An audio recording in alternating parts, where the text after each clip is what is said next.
Good morning बच्चों, कैसे हैं आप लोग।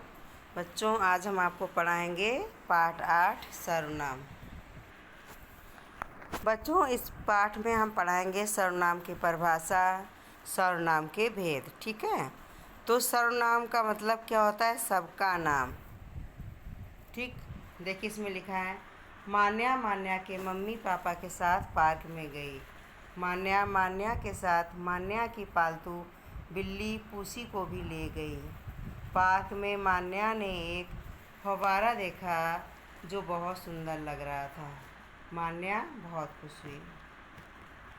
अब आपने देखा कि ऊपर जो गद्यांश दिया गया उसमें मान्या, ठीक है, ये वाला शब्द का बार बार प्रयोग हुआ है ना। देखो, एक मान्या, दो मान्या, तीन मान्या, चार मान्या, तो ये क्या है? इनका बार बार प्रयोग हुआ है।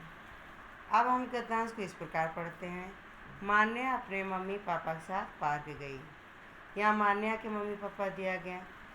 मान्या मान्या के साथ मान्या की पालतू बिल्ली पूसी, अब क्या है? वह अपनी पालतू बिल्ली पूसी को भी ले गई।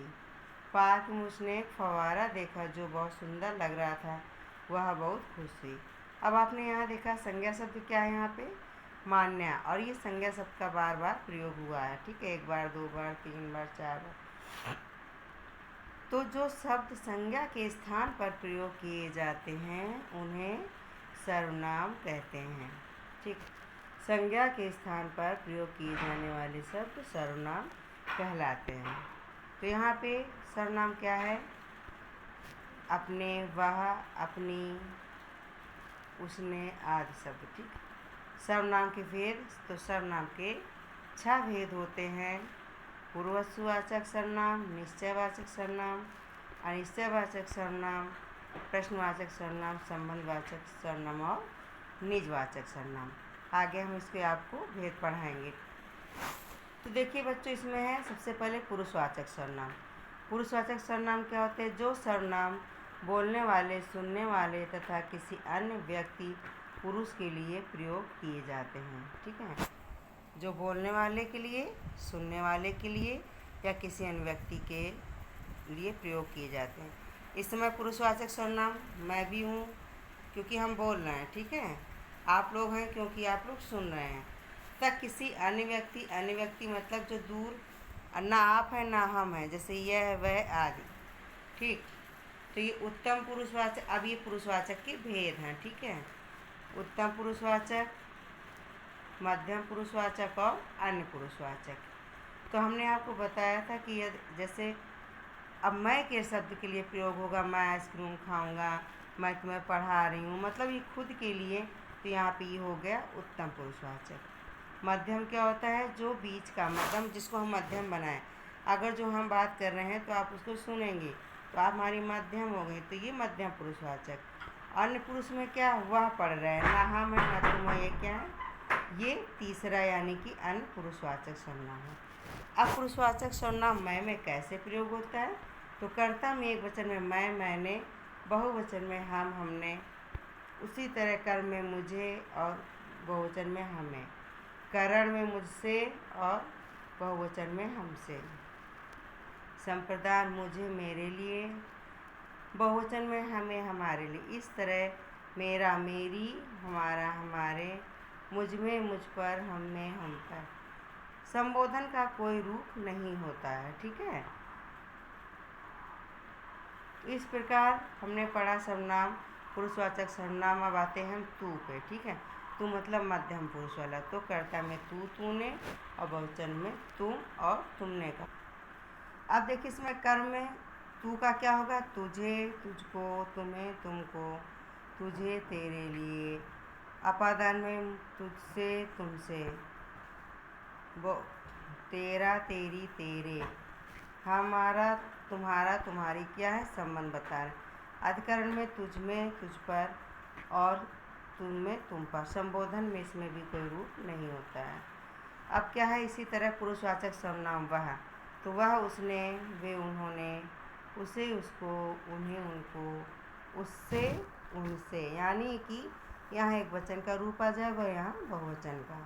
उससे, उनसे, मतलब उससे कहो तो एक हो गया, उनसे कहो तो ज़्यादा हो गया। उसका, उस उसका पानी रखा है, उनका पानी रखा है, ठीक है, उसमें, उस पर, उनमें, उन पर। अब इसमें भी संबोधन का कोई रूप नहीं होता।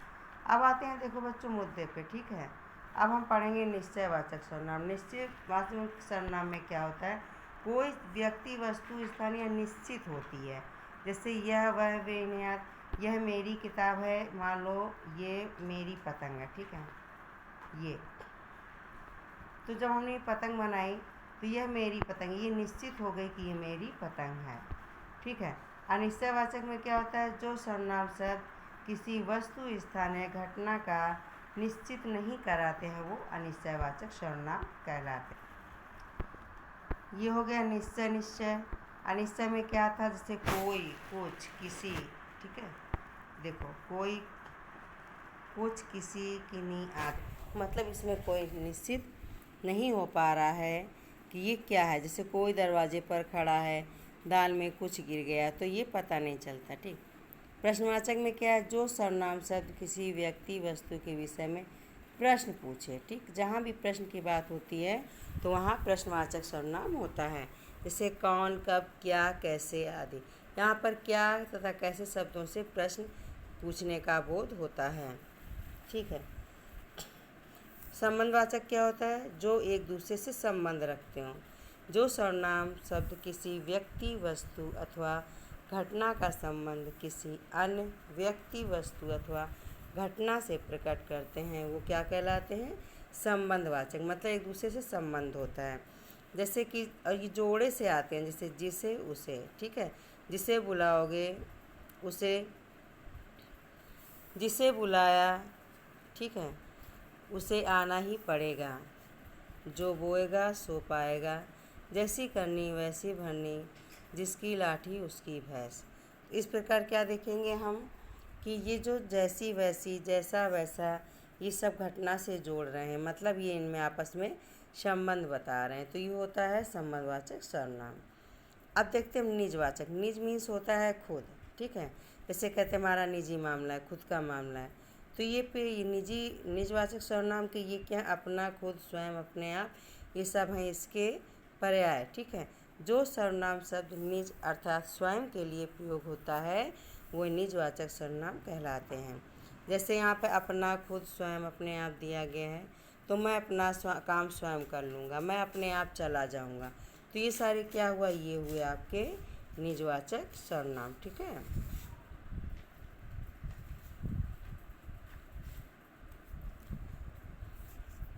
तो ये थे हमारे सारे सर्वनाम के भेद, ठीक है। अभी हमने क्या पढ़ा, सर्वनाम की परिभाषा और सर्वनाम के भेद। इस पाठ को भी अच्छे से पढ़ लिया। अब हम आपको नेक्स्ट वीडियो में या PDF बनाकर आपको एक्सरसाइज भेज देंगे। आप सब लोग अपना अच्छे से वर्क कंप्लीट कर लीजिए, ताकि जब स्कूल ओपन हो तो फटाफट से कॉपियाँ चेक करने को रहें, ठीक है। तब आप लोग मत कहिए कि नहीं मैम मेरा फर्स्ट चैप्टर नहीं हुआ, मेरा सेकेंड नहीं हुआ, ठीक है। तब तक के लिए बच्चों बाय बाय।